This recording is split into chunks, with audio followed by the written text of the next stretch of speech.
Yeah, I think first thing is to apologise to the fans for that performance. That's just totally not acceptable, shambolic at times, and our own worst enemies were the same. You know, particularly the last 20 minutes against York on Monday, and we've not got out to that cycle, and we've backed it up with another poor performance, and we're just giving team too much ball, we're giving them too much possession, and we're knocking off in the wrong areas. And in this game, you get what you deserved, and we didn't deserve any points today. That's the second game in a row we've ended up on the wrong end of a tight game. Are you frustrated and disappointed with that aspect of the thing?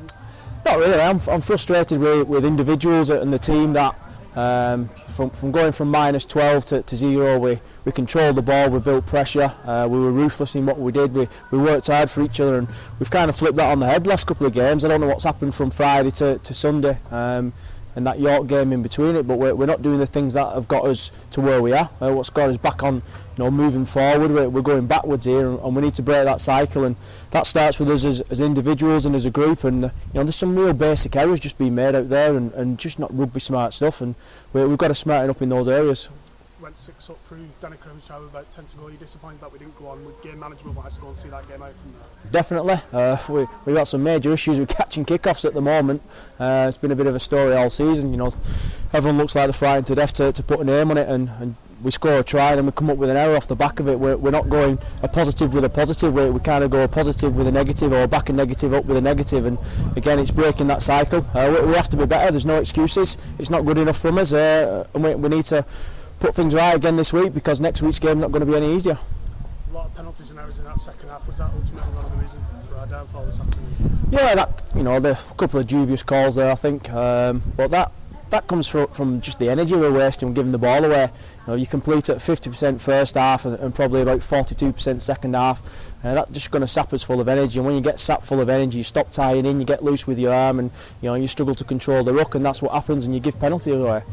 We had 3 returning today, obviously a disappointing result. Harrison Hampton, Danny Craven, Owen Fowler. We'd be happy to have them back in the side. Yeah, it's good to get them back in. The experience of Craven and H we've missed. It's good for them to get some game time, and it's good to see fans back. But yeah, it's they're back, but looks like we probably lost Ryan Ince for a couple of weeks with a knee injury. But even having those guys back, performance isn't good enough, and that's ultimately what counts. For the full group, we need to be better than what we have been. 2 defeats on the bench, you must be itching to get back on the training field and to swing to the next week. Yeah, we are. We've got ourselves in this situation. There's only us who'll get out of it. We've got to work hard on the training field. We've got to get our combinations going again. We've got to put our energy in the right areas of the game. It's something I keep talking about, and I thought against Leigh we did that.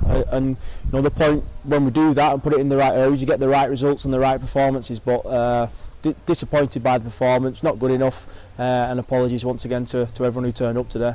So you touched on Ince coming off with an injury. Are we looking elsewhere, casualty-wise? Yeah, I don't think we've picked anything else up apart from Ince, so we'll see tomorrow when the boys turn in.